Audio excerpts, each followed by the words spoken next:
Welcome back to the Arkesel YouTube channel. Today we're going to show you how to use the OTP one-time password service on the Arkesel platform.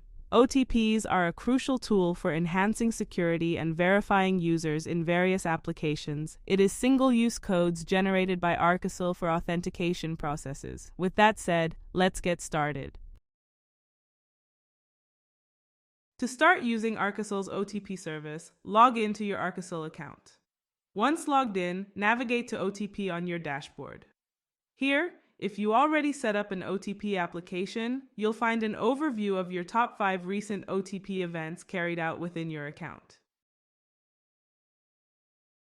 If you don't have an OTP application already set up, don't worry, Arkesel has provided you with step-by-step instructions on how to get it running. Simply visit Arkesel developer documentation page. Here you'll find detailed instructions on how to use the OTP service. Scroll down to locate the OTP section and select and copy a sample code based on your preferred programming language.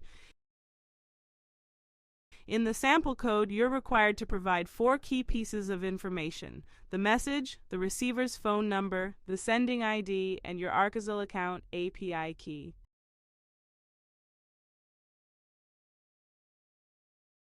To obtain your Arkesel account API key, go to your dashboard, select API, and copy your API key from the main SMS API info section.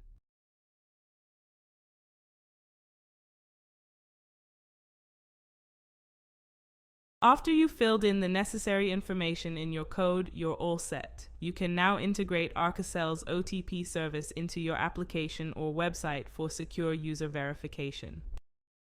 To keep track of your OTP activities, navigate back to the OTP option on your dashboard and select Report. Here you'll find a comprehensive list of all the OTPs code sent using your account and to which numbers they were sent to. And that's it. With Arkesel, integrating OTP into your application can be done in seconds, making it a breeze. Please make sure to carefully read the instructions provided in the developer's documentation by Arkesel. If you have any questions or need further assistance, feel free to reach out to us. Have a great day.